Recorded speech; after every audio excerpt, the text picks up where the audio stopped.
All right, and we're live. Welcome to How to Pray the Correct Way, Part 1. We're doing this in parts because I'm not going to be able to cover everything in one video, and I'm not sure how long we're going to go on this one, so there's not really a title. We're going to start with understanding what God is, because before you learn how to pray, you have to learn who to pray to. So let's get right into it. Um, God is threefold as far as I'm concerned, and it's I haven't seen anybody wrap their heads around this correctly, and you're not going to be able to until you really self-induct into the mysteries and go through all the training, which is the invisible college, the unspoken college, that which speaks to you from beyond when you set the intention. So, if you want to know all these things that I know, the first thing you need to do is spend a couple days considering um, if you really want to take the spiritual path, because once you go on it, you're on it, and you're on it for good, and it never goes away. You can stop, but it's extremely painful because once you have your eyes opened to the truth, it's very difficult to try to force yourself to forget, and you never truly forget, and you're always reminded that you made that oath. But this is how you do the oath. After some consideration, that you're going to basically dedicate your life to the path of righteousness and understanding the mysteries of the universe, you sit down, big belly breaths, and you say, I pray that the mysteries be revealed to me and my place in the universe restored. I pray that I pray that the mysteries be revealed to me and my place in the universe restored. If you say that with all your heart's intent, you really mean it, you will be inducted into the invisible college. Things will start to change dramatically in your life. Very strange things will start happening. Okay, so that's if you really want to know all these things that I already know. Everything I'm going to tell you will be told to you if you go on this path. How you doing, everyone at TikTok Live? If you're interested in being a part of the YouTube stream, the link is in the bio. Much love right back to you, John Camp. How you doing, Skylar? All right, so let's talk about what God is, okay? By the way, as you're watching this, I need you to try to suspend all of your beliefs and just listen to what I'm saying. I have a lot of people that come into my TikTok constantly trying to add to what I'm saying. Say, well, actually, it works like this. And it's like, it's a little frustrating because when you're in a position that I'm in where you've done all the work and you've tested these things and figured them out and cross correlated between multiple ancient texts on spirituality, religion, and mysticism, and you got somebody that comes and says, well, it's actually about this. It's very frustrating because what happens is they're putting a comment in there that might mislead other people. I have said exactly what you need to hear. You don't need to add to it. So please, anybody watching, enjoying this, just suspend the beliefs you have prior to watching this video and just listen to what I have to say. Okay? Take it into consideration. This is how God works. There's three levels to God. The first is the tetragrammaton, the hyperdimensional geometric lattice of creation. Okay? The 11th dimension, God's throne, what plays the strings in superstring theory. Okay? When God spoke the word became flesh. That means frequency becomes particle. And in the very beginning, that's how the universe was created. Sound was emanated. That sound agitated the fabric of space time and manifested particle. This is how reality works. Where that sound came from is the voice of God. Okay? Those frequencies are being spoken from the actual God of the universe. This God is not a God that human beings are very well acquainted with, nor does this God look after just human beings. This God is the God of all creation. Whether or not that God plays favorites is impossible for us to know. It's an 11th dimensional consciousness. We can't even begin to wrap our heads around what that means. A lot of people will tell you the name of God, the character of God. These are silly people. Anybody who talks about, oh, God's a jealous God and all this other stuff, they're talking about lower G gods, lords, which were probably extraterrestrials and interdimensionals. And we'll get into that later. But the one you really need to be concerned with is the highest God, the one I've just explained to you. And then the second God, which is the God of the human species. This God is the God that's described in Exodus 3:14. Out of the tetragrammaton, YHVH, which is essentially what it's saying is that God allows for all potentialities, right? It says in the Bible, God allows for good and evil. God allows for all things that are possible, right? If you can think it, it can be. Anything with his 18 subatomic particles rearranged in whatever layer you want to make them into can create anything in reality. You have to understand that this place is a sandbox, and at the very core, it is a mental projection. It is a holographic mental projection. You are a mental being with a very powerful noggin here. That's why when Adam and Eve eat of the fruit, they gain the knowledge of good and evil, which means their brains got bigger and they could perceive reality in a deeper way. That included past, present, future, and higher psychological, philosophical, sociological ideas such as good and evil. That's because our brains literally got bigger and we developed a neocortex. And we became like the gods. That's what that means. Our brains got big enough to think outside of the regular animal thoughts, which essentially isn't much besides I'm hungry, I eat, I'm thirsty, I drink, a lion's chasing me, I run. We come out of that and we become conscious beings who can contemplate reality.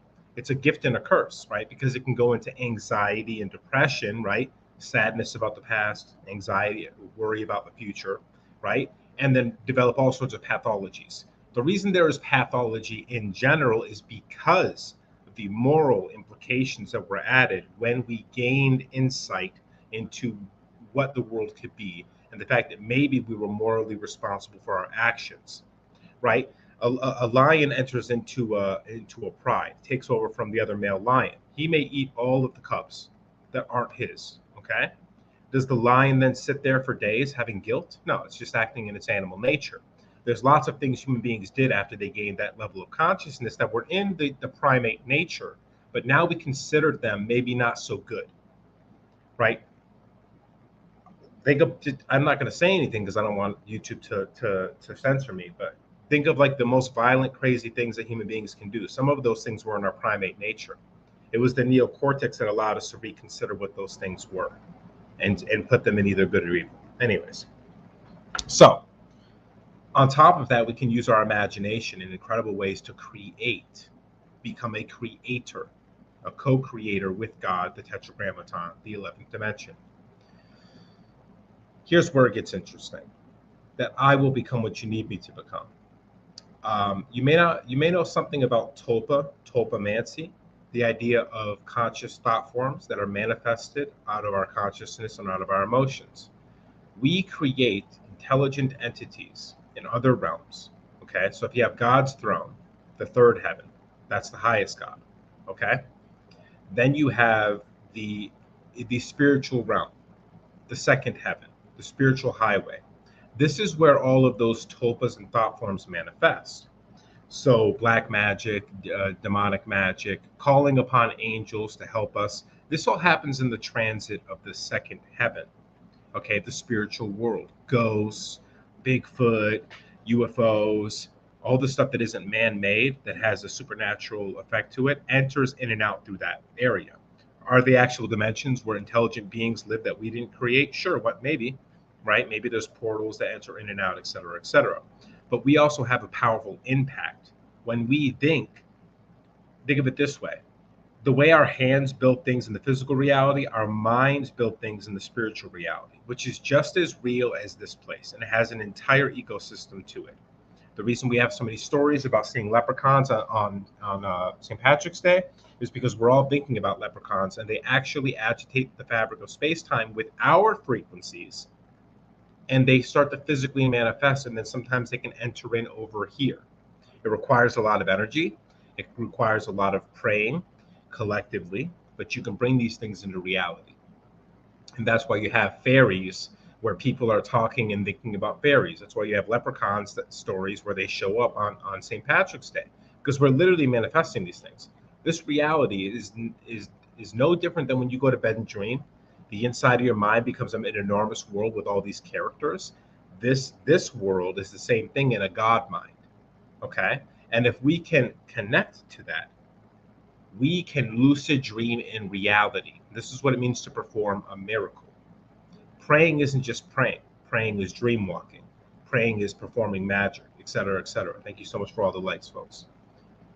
This second God exists within that realm.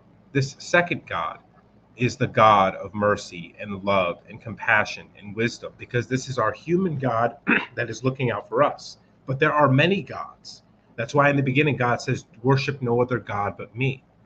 That's saying that there's other gods. There's different types of gods too, obviously. There is the highest God, the Almighty, the Tetragrammaton, Brahma, the All in alchemy, right? We've already explained that. That's just infinite creative potential, which also created this reality. Okay? Yeah, Bashar's really on it a lot of times. I bust chops about him a lot, but Bashar has a lot of wisdom. He says a lot of things that are absolutely true. All right, so second God is you can find evidence of what the second God is made of in Daniel 10, okay, and Ephesians 6. Daniel 10 talks about the prince of Persia, but he's not talking about the son of the king. He's talking about the principality of the Persia. What's a principality? It's a tulpa. It's an angel or a demon. It's an intelligent spirit thought form created by us. The Prince of Persia is all the hopes, thoughts, desires, dreams, culture, language, clothing, food of the Persian people who are collectively emanating those cultural ideas and archetypes from here and here all the time. And it literally manifests into an intelligent entity in that second heaven, or just what you would call the spiritual realm. And when the angel comes down, Gabriel, he has to wrestle and fight with the Prince of Persia because the prince is the god. The principality is the god of Persia, quite literally, in an interdimensional sense, and it has real effect in the spiritual realm. When your third eye is open, you can see a lot of these things. There's another part I believe in when Elijah sees the armies coming up to the king and knows that there are spiritual armies behind them that actually do real work. You don't see explosions and swords swinging, but what will happen is like a wind will change, a storm will come in. This is all real stuff. And they can affect reality in this sort of whispering way, like the chaos or the butterfly effect. Butterfly flaps his wings, a day later, a tornado. Like, these are real things that really are occurring in this world too, and the next. The third level of gods are the gods that most people worship in religions very incorrectly. You've heard Lord, all capital, Lord in the Bible. The reason it's all capital is because it's plurality, because it actually means Elohim or Anunnaki, same thing. These were probably real physical entities. They came here and they had lordship over the world. They had different fiefdoms, okay? There was ones that controlled the Middle East. There was ones that controlled North America. The Hopi have their stories about them. They have them written on the side of cave walls. The Israelites had their own version. There's tons of them. The Vedics, all the Vedic gods. Those were ones that some of them I think were physically real, while others were manifested as tulpas. So you have all these physical entities, whether they were extraterrestrials or just higher beings that lived here before, evolved from some other animal, or they're higher humans. That third level of God, we can become those types of gods. That's just a matter of expanding your consciousness or getting a really super powerful technology that makes you more powerful than everybody else. You become a god immediately. And then you take lordship over whatever physical land you can grab. So you have these entities, Marduk, Enki, Enlil, El, all these different characters, Quetzalcoatl. These were lower G gods that were probably physical entities to some extent who had lordships and fiefdoms across the world. They were mostly lizard-like. They were plumed serpents, feathery, flying lizards. I'm not making this up. If you look at all the original words for a lot of those lords in the Old Testament, this is the translation, okay? You see the word God or Lord or Hashem or whatever. Here's the actual translation of those words. Flying, scaly, shining ones, serpents with great power who you never look into the eyes because they're extremely dangerous and sometimes they'll eat you. That's the real translation of the gods that many people in religions worship today. Many of the Abrahamic religions, for instance. The Muslims worship the second God, Allah. What are the 99 names of God? Most compassionate, most loving, most kind, most just, most merciful, most courageous, most powerful. This is the God that you should be praying to when you make prayers. And then thinking about the Tetragrammaton, which is just infinite potential. Okay?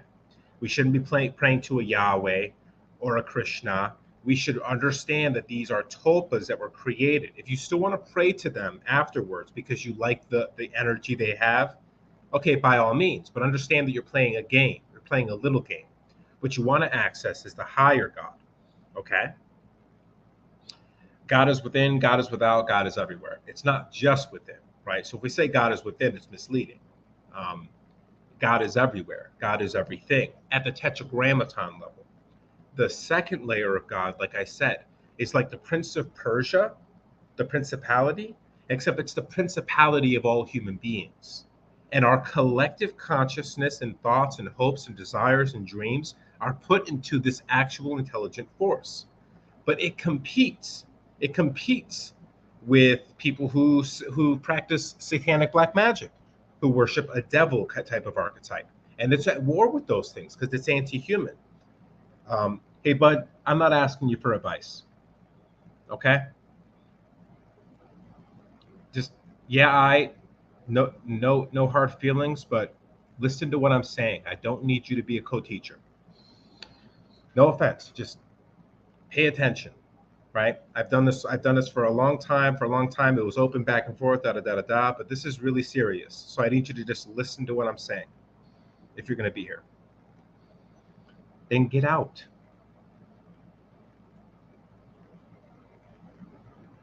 Hang on, guys. We got another one of these people that thinks their job is to come onto other people's channels and just try to teach everybody. All right. We are back. So these are the three layers of God. Thank you very much, folks. These are the three layers of God. This is how we need to enter into the idea of prayer, okay? We have to understand, because a lot of people are praying to a Yahweh. And this isn't the same thing as YHVH. A Yahweh or a Jehovah or Jesus Christ or whoever, but they're not understanding the different layers and levels of God. We have tulpas. These are false idols. Worship no false idols means whenever you have a character with a name and an image, it's not the real God. It's not the real God. God is nameless. It's the name is unspeakable, ineffable. Someone tells you Yahweh is God, they're already wrong. They're already worshiping a false idol because it has a name. The reason that the Hebrew people say, the name of God, we can't speak it, it's too sacred. It's not that it's too sacred. You literally can't say it. It's misleading when they say that. It can't be spoken. It's impossible. It's sacred. It's a concept. The concept I just explained to you. I just gave you the true name of God. It was everything I've said so far. Okay, so what is the next important thing? Now that we've established an understanding, we have to pursue a relationship. Another important thing to understand is Ephesians 6. What does it mean when it says this is not a battle of flesh and blood, but of powers, principalities, and wickedness in high places? Powers are when you give the salty look at somebody, right? And it actually physically affects them. Or someone who performs a black magic spell or a love spell or whatever. Those are powers. Those are the simplest form of mental projection. When Terrence McKenna and his girlfriend Kat were in the Amazonian jungle taking ayahuasca, and there was those roughhousers that came in and tried to screw up the ceremony, and Kat glared at him, and red triangles came out and smacked the guy that was there, and he fell over. She sent energy at him. Those are powers. Principalities is when those powers condense and organize into beings. Leprechauns, fairies, poltergeists. These are principalities. Wickedness in high places is like Satan, Yahweh, Baal, Moloch, when they take on really high positions in the spiritual realm and begin to affect the whole world. That's what those are. And many, if not all of them, are mental projections from human beings or other conscious beings. That's how the whole system works. You have the tetragrammaton, the hyperdimensional geometric lattice of creation, the 11th dimension of string theory. When you think you create in the other realm, all the principalities, wickedness, and holiness in high places and powers emanate from us agitating those strings with our thoughts, actions, and words. So, what is the first step in prayer? Sacrifice, interestingly enough, just as it starts in the Bible. But you have to understand the two types of sacrifice that there is. This is where we go down left-hand path or right-hand path. White magic, black magic, or gray magic. So there is sacrifice of the self and sacrifice of the other. Cain sacrificed the other. This began the blood sacrifice of other individuals so you can do better. Okay? As far as we can see from the stories. Self-sacrifice is when you sacrifice your time. Like if you spend a lot of time praying and getting into a meditative state, you have sacrificed your time. Sacrificing your wealth, tithing 10%, and God blesses you. The reason we do sacrifice is because we believe in what's called fair and equal trade. So what we're doing essentially is saying, I'm going to give something to get something, because that's how the universe works. It's programmed in our brains. Like this is from the very beginning of reality. I'm trying to match this up perfectly. This is from the very beginning of reality. I mean, an electron will borrow energy from the universe to perform a task. Once the task is completed, it'll accrue the same amount of energy and give it back to the universe. It's just built in the function. That's where sacrifice comes from. We know putting something out and then gaining something is how it should work. Fair and equal trade. Black magic works the same way, except they sacrifice somebody else. And because they bypass morality, because they trick themselves into thinking that it's all neutral, it doesn't matter, they bypass the scales of Anubis and then can do it without having to feel like they're being weighed down, because guilt and shame is another thing that stops us from being able to pray effectively. And we'll get to that next. So we have to understand sacrifice. We're doing a fair and equal trade to God to be blessed. We don't just get blessed. Although we can just be blessed, right? If we just ask and we really truly believe and do the Jesus style prayer that he teaches Thomas. But self-sacrifice is actually a really valuable aspect of prayer. Like say, I'm going to pray, Lord, I'd like to be gifted this thing. And for the next week, I'm going to do this X thing that's really good, not just for me, but for the world and for you. Or, God, if you bless me with this thing, I will take X amount of it and then bless the world. And you truly believe that is a fair trade, something special happens within you. Understand there are many mechanics of prayer too, and we'll discuss that later on. But it's not just, it's all layers. It's you playing the strings, super strings in the 11th dimension, which cut through everything. It's you pleasing the human special tulpic God, and it's you accessing your own subconscious and conscious power, because this is literally the most advanced supercomputer in the known universe. It is literally the most organized piece of matter known in reality. Up to this day, everything we've created, the brain is still the most organized, complex, powerful pieces of organized matter in the entire universe. And you can put that to incredible work. Incredible work. One of the reasons some people have visions of the future is because their subconscious mind is able to put all that together. Okay? Like in meditation, you just put out a command. Just literally, when it says seek and you shall find, ask and you shall receive, it's true. You just have to believe that it can actually happen. And we'll talk about faith and hope in a little bit. So sacrifice is important. It's important also to self-sacrifice, not to sacrifice the other. We're trying to get rid of the black magic, okay? It's effective and it's easy for them because all they got to do is grab, a pigeon, and whatever the heck they use, do something terrible to it, and the life force energy and the terror and the fear is energy they use. But it can only be used really for destructive means. It can't be used for good things. So we have to do a lot of work to get rid of those things. And that's going to come from self-sacrifice and the wisdom of how this prayer and magic works. Okay, so next is the scales of Anubis. Is your heart as light as a feather? Everyone, let's do a little exercise right now. I want you to take some deep breaths. This is another thing. From the belly, through in the nose, and then out the mouth or nose. I recommend out the mouth. From the belly, in the nose, out the mouth. Feel the weight of your heart.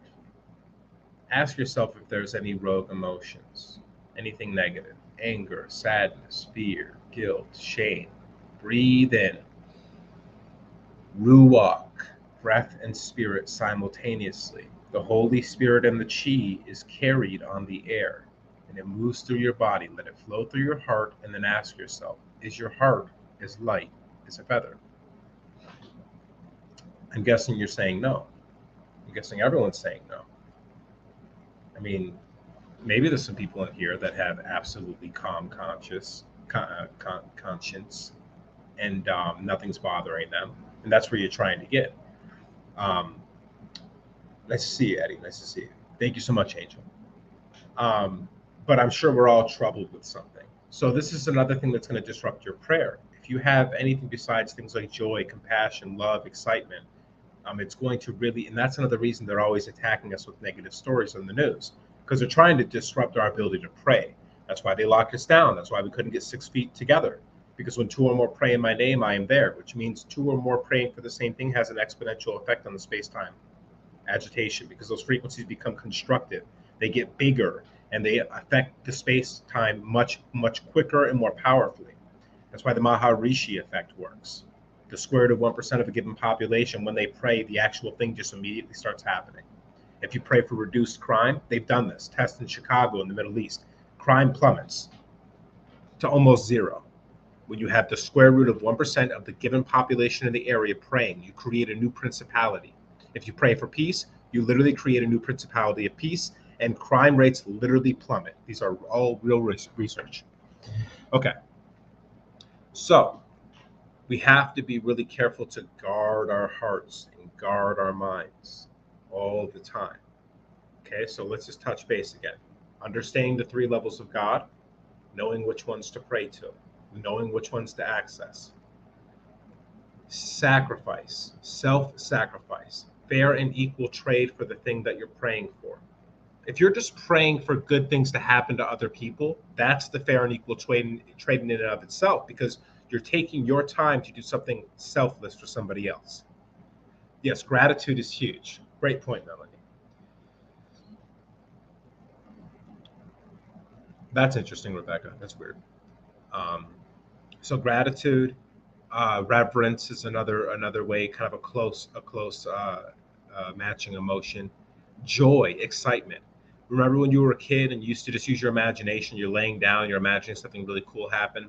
That's what we're doing here. That's really what prayer is. Remember, prayer doesn't have to be on your knees, fold your hands, pray, and think about it. Oh, I really want it so bad. Praying, you want to be praying all the time.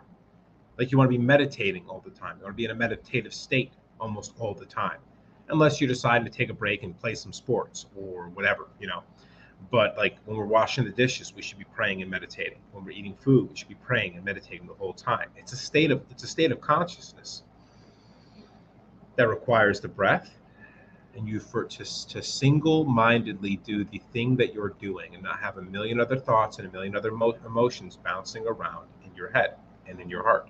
Okay. So another thing you're going to have to work on. See how complex this is? It isn't as easy to just folding your hands and saying or doing some mudras and saying some mantras, right? No. There's a lot to work with here. And this is why the Gospels of Peace with Christ and the Eightfold Path with Buddha is so important. That's why they teach you all these other things and perform miracles. It's extremely complex. Understanding God, sacrifice, scales of Anubis. Is your heart light? Is your mind a single mind? Are you focusing intently on the one thing completely, or do you have 10 other things that you're worrying about, right? You have to get all those things you're worrying about out of the way. You have to be single-minded with the thing that you're praying and thinking about. Sustain, pick a time every day, sit for 10 minutes and put your focus on the thing that you want. And remember, fair and equal trade. Give a little, get a little back. All those things in the Bible, right? They're telling you the truth. Give a little, tithe a little, and you will get yours back tenfold or sevenfold. Okay, so then the scales of Anubis. You've got to work on your emotions. You've got to work on your shadow, your trauma, your ego. Your guilt, your shame, those are the hardest ones, the guilt and the shame. You've got to turn those into conviction, which just means you see that you're doing something wrong and you make it better. Don't beat yourself up about it. You're going to tear yourself down and you're not going to be emanating at the right frequencies. Okay? Another thing with prayer, we'll just do this as a little side note. The way you eat is important. And if you fast, you supercharge your body. This is literally about Holy Spirit too. When you pull in that Holy Spirit, the chi, the living energy that makes all things happen. The more you charge yourself up, the quicker these things happen, because it's like an amplifier. And you're going to turn up the volume on your prayer.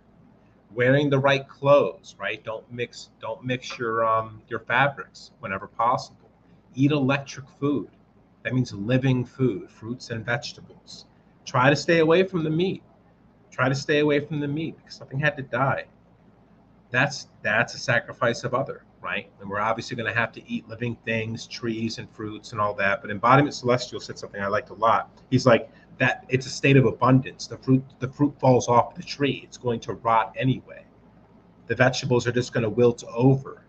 Like there's all these pieces of the vegetable and fruit that just go back into the ground anyway. So let's eat it instead. I don't think there's any karmic setback there. Okay. Now that all that's been covered. And there's a lot of complicated things here, but watch this a couple times.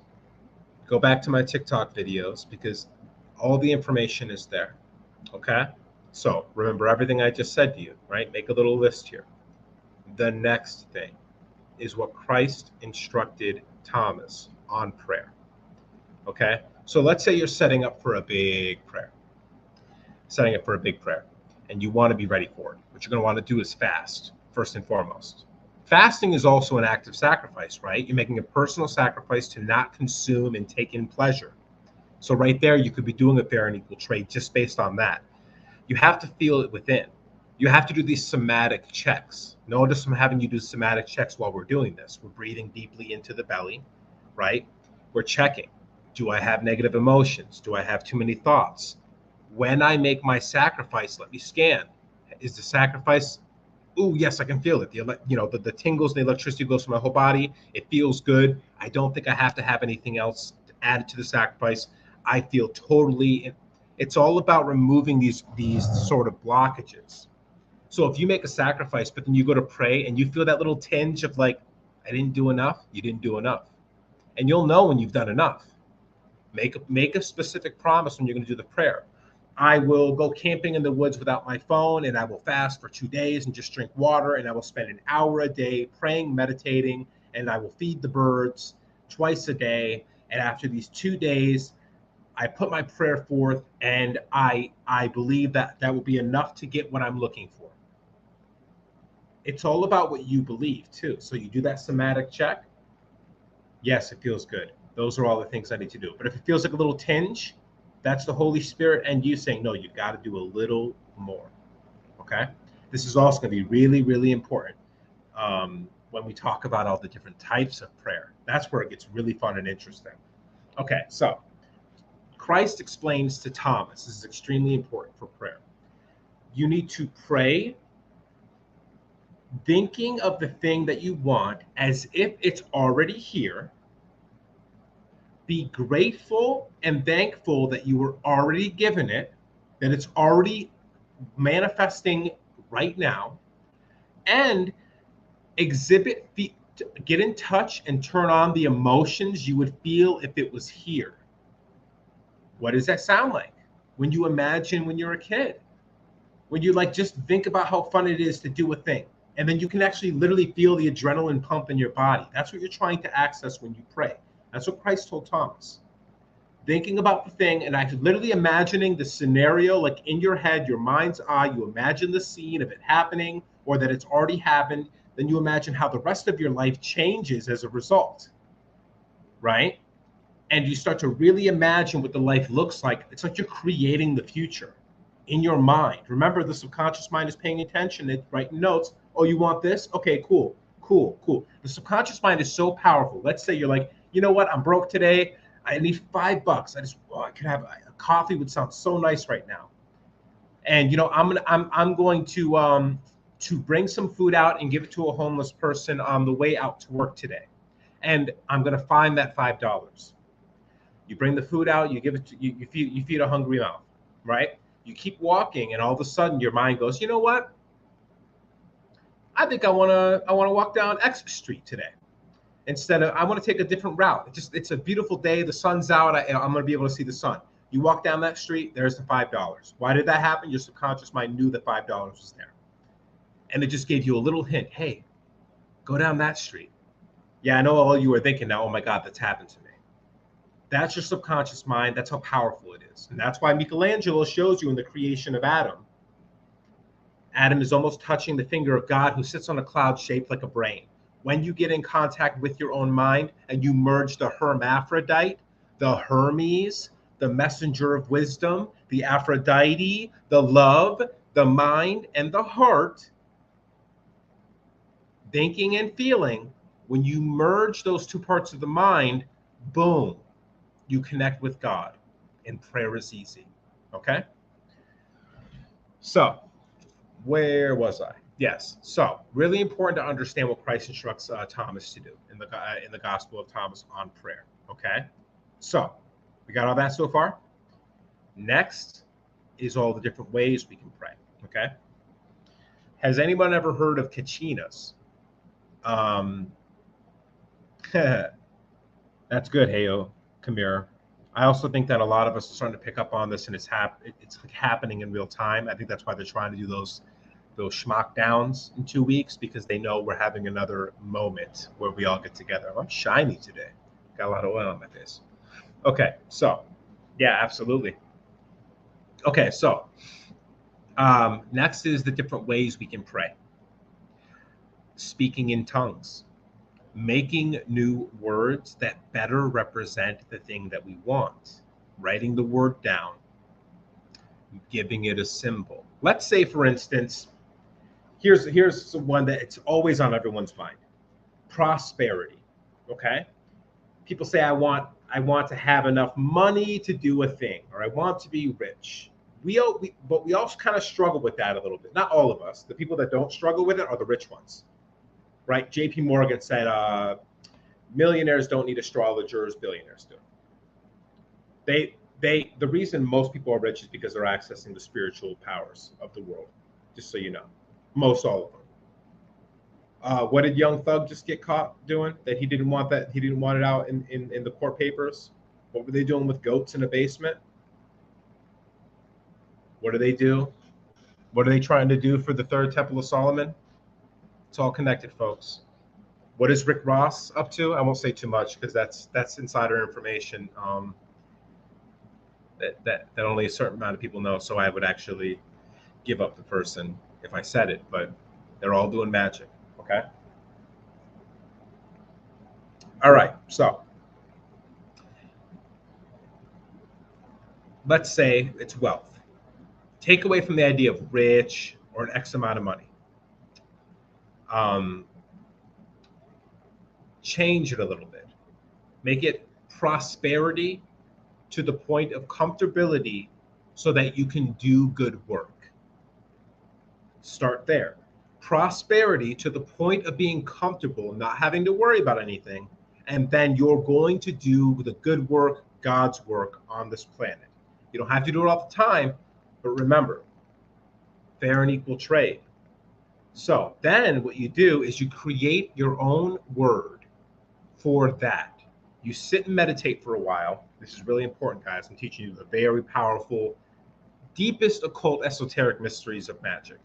I've literally given you like everything. Like, I'm not even joking. Like, I've given you the most fundamental, biggest secrets all the secret societies are hiding from you. I've already given you most of them. I'm going to give you the rest. So remember, we're trying to emanate frequencies, and we're trying to emanate as many as we can and create constructive connection with the frequencies, so that it gets so powerful that it literally agitates the fabric of space-time. This is how this works.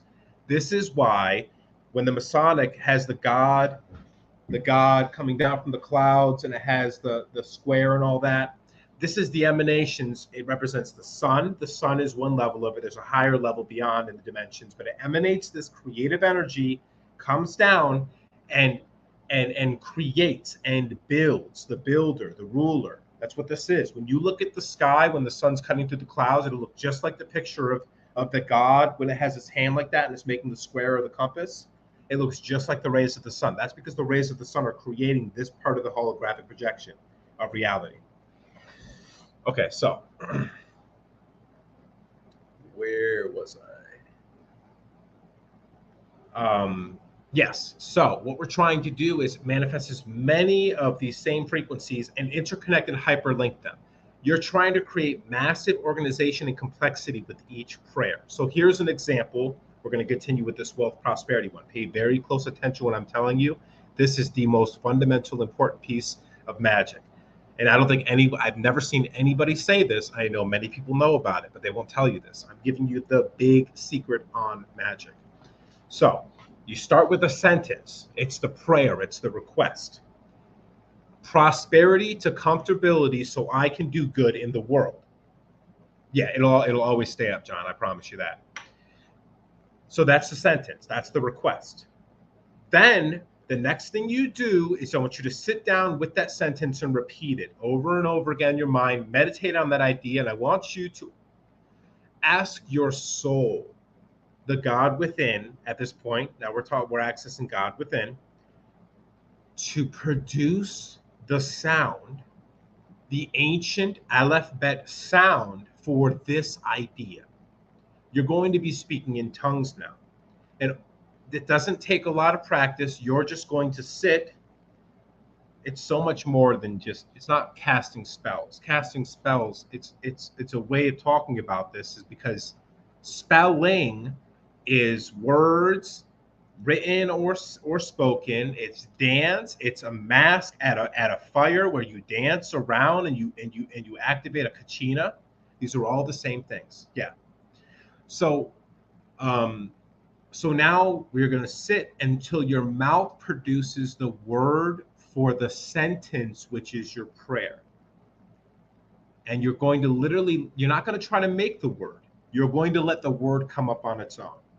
When you speak the word, then you write that word down. This is the second layer of magic. Now you're going to sit and meditate until when you see that word, you automatically think of the sentence you've said before.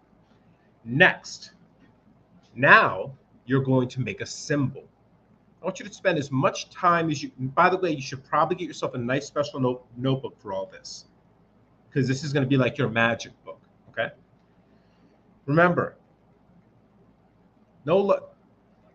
really important to say this. When you're doing magic prayer, however you want to call this, manifestation, casting spells, however you want to say it,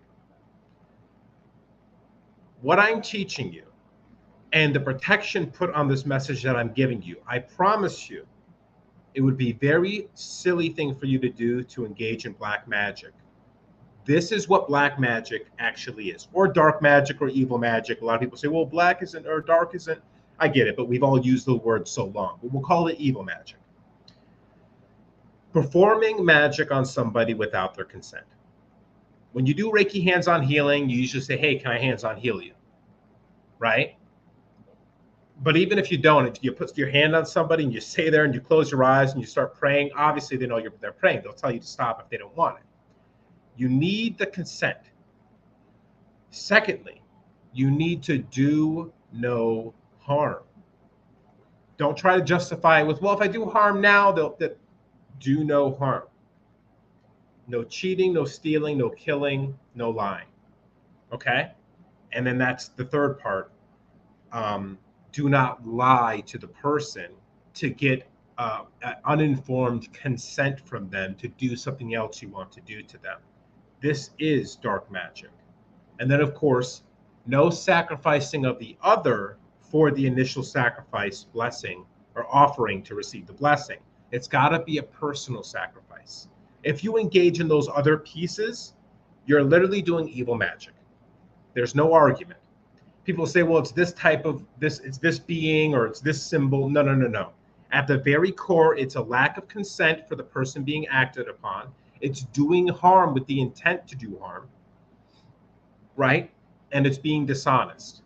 And then, of course, it's sacrificing somebody else for their life force energy instead of sacrificing your own life force energy as an offering.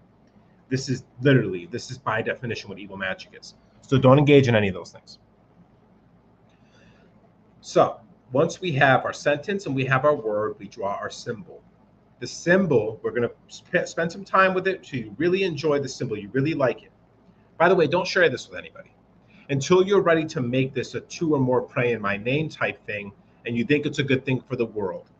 And you have that person make a promise to you that they will only use it in the way you've instructed them to use it. It's very important to protect the fidelity of your prayer when you start teaching it to other people. Because if they and you study the person who's doing it, because if a person starts using your prayer who's doing a bunch of nasty things in their life, that energy is going to connect to your prayer. It'd be very careful when you teach other people a prayer you've created. In who you do it with and what they do it with the prayer. Okay, so then you do your symbol. Okay, then so you have a symbol written down and draw the symbol, laminate it, put it in your wallet. The word, put the word on a shirt and wear the shirt. You're trying to figure out all the ways you can hyperlink all the different ways of spelling, which can be a symbol, a sentence, a word, a dance, a song, a poem, and then reverberate it and repeat it as many times as possible in your home, in your walk of life, when you're thinking in your mind. It's so hard to get these right because I'm reversed. All of these are adding to the frequency flow. And then how do you super amplify that? Obviously by getting other people involved. When 2 or more pray in my name, I am there. So you've got your sentence, you've got your word, you've got your symbol. Make a mudra, make a hand sign, make a yoga pose, and then meditate in those things while imagining the symbol, saying the word out loud, and thinking the sentence. This is when you start to really supercharge a prayer. Everything I'm telling you is literally the deepest mysteries of magic. Please don't take any of what I'm saying to you for granted. What's next? You can make a dance. You ever see that video where the guy's showing you Hebrew and every single letter, can be constructed with the body? That was done purposely. Because the people operating the Hebrew language right now and the Hebrew religion are master magicians. They're super master magicians, right? They're so next level. Using flags for countries or religions or whatever. So anyways, dance, a song, a small four-line poem. Every single one of these things are, again, repowering the initial prayer, which is the initial sentence of the thing you want. And all the while, what are you doing? You make the offering, the self-sacrifice. You're working on your emotions. You're working to calm your mind, right? The fair and equal trade, and above everything, the most important thing I will tell you about magic when you're operating in the light, to seek righteousness. How do we seek righteousness? The 2 commandments of thy God. And I've changed it personally. Love thy God and love thy neighbor the way you love thy God, because your neighbor is a child of God, a son or daughter of God, made in its image and its likeness, and so it is also a God. Because if you're born of something, you are the nature of the thing you're born from. And you should respect a child of God, a creation. If you love your God, you should love what your God creates. So I don't say love the neighbor like you love yourself. I say love your neighbor the way you love thy God. All right.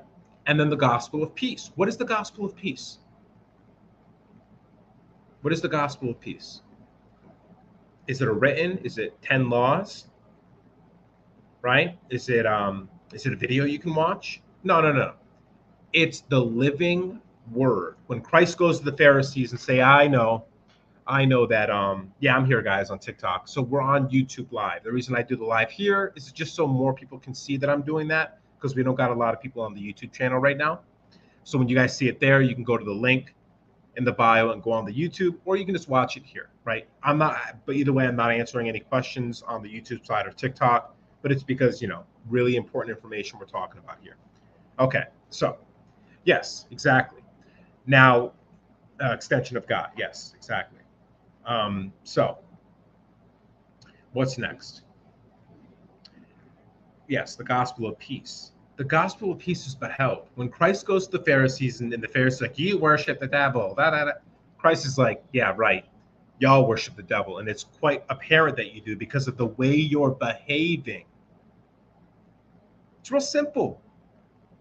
Lying, cheating, killing, stealing, psychological abuse, manipulation, gaslighting, like the mean stuff, murder in your heart, which doesn't just mean to actually unalive somebody. It means to want to hurt somebody just for the joy of hurting them, or because you got to get back at them and retribution and vengeance and all that stuff. So when Christ says, I speak truth, therefore my Father is God, because what he's saying is God is synonymous with truth, because he's talking about the human God, right? The Tetragrammaton he understands, but he also understands his Father in heaven, which is the human principality God, most merciful, most loving, most honest, most courageous, most just. So when you're exhibiting divine justice, when you're exhibiting mercy, when you're exhibiting love, when you're exhibiting truth, you are exhibiting God. You do know God, because God in and of itself is the principles of truth, is the principles of love, is the principles of mercy. It's one and the same. We can't know what God's name is. God's name is ineffable, right? So, but we can imagine all of the divine archetypes that would make up what God is, right? He'd be the wisest, or she or it would be the wisest, the most loving, the most compassionate, the most passionate, the most courageous, the most funny, the most fun to be around, the most beneficial to be around. They would put roofs over your head. They would feed the hungry. They would house the homeless. Whoa, yeah, right? A bunch of light bulbs just turned on in your head. People are trying to sell you a bridge in Jerusalem when they tell you it's a name of God. He likes this, he does that, blah, blah, blah, blah, blah, blah, blah. No. God is when you're operating in high truth, radical honesty, radical love, radical courage, righteous anger for the things that are wrong with the world, setting them straight with merciful justice. This is synonymous with that. So the whole time that you're doing all the other things that I'm telling you about, you are seeking righteousness so that you are always deserving of blessing. So you are always self-sacrificing. So you are always making an offering in every single step that you take. You make an offering of peace and harmony to the world. You cultivate the creation of God here into something positive and good. And then you become the master magician. You become Gandalf the White. You become Dumbledore. Seriously. Seeking righteousness. It's so powerful. It's the one thing evil will never have an advantage on us, because when we seek righteousness, what do? We're seeking the benefit of all things, past, present, and future. Past, present, and future. Okay? The earth itself, all living beings, all people, the benefit of all creation to explore and grow and be prosperous and interesting and fun. When you are aligned with all those things become aligned with you, and you become Super Saiyan in your powers, because all of your spirits, all of the ancestors, all of humanity is lined up with you, because what you pray for and you create becomes what everyone needs, which is why, right, in Exodus 3:14, I will become what the Hebrew people need me to become. And when you are led by Moses, who wants what's good for the Hebrew people, he will set you straight, and he will get all the things you need from me. He will be my vessel. And that's what Christ was. He was surfing the zeitgeist of reality perfectly with absolute righteousness, and he was performing miracles because the people, not just God, was empowering him. All the people who believed that he was going to do the right thing were empowering him too. And had all that electricity and juice.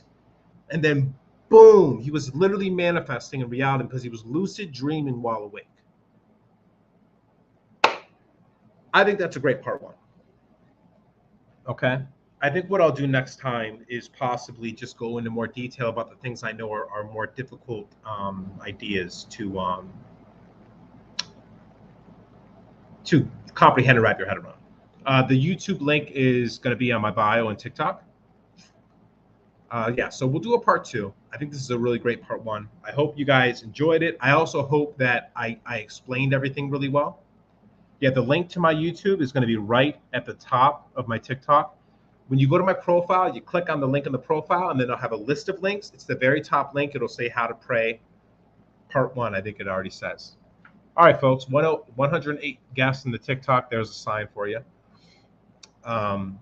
Yeah, so thank you guys so much for being here. Thank you, everyone. Sorry about that little mishap in the beginning.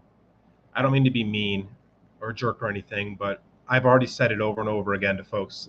With this information, it's extremely important to just, if you're going to be here, you're here to listen to what I'm saying, right? I really aggravates me when people come in and try to say, no, I know what's going on, you're wrong. It's like, hey, make your own TikTok. Do your own YouTube live, right? So yeah, it's rude. It's rude, right? Especially when someone's trying to teach people stuff and someone comes in. It's fine to disagree in general, but when we're actually doing a class, we don't need an unruly student coming in and acting like he knows everything. So apologize for the awkward energy or whatever, but we can't do that no more. It's grind time, folks. This is really important information. So thank you very much for all of you being here. God bless. Love you guys. Thank you to every single other person in here that understood what was happening here for the last hour. Thank you so much for the support. I will try to jump into the questions on the YouTube comments later on, answer some questions if you had any. Again, thank you so much for being here. Thank you for everything you guys have done on TikTok. Got 330,000 followers now. That's cool. I know I'm going to be taking this break, but I'll be back eventually. And we'll finish up this how to pray tutorial just like I promised you guys that I would. All right, guys. Thank you so much. Much love to you too. Talk to you soon. Oh, and put questions in the comments on the YouTube video. Everyone, if you had any questions or things that you thought maybe I didn't explain very well, please put those in the comments. Please let me know the things that weren't working for this, because I really want you guys to deeply understand everything I'm saying here. Anything, any confusions, any questions, now is the time for criticisms. If you say, hey, well, I thought it worked like this, that's fine. Now that the video's over, throw those in the comments. I want to hear everything. All right, so I can make sure that everything is understood in what I'm doing here. All right, guys, much love. Have a wonderful weekend, really, and I'll see you soon.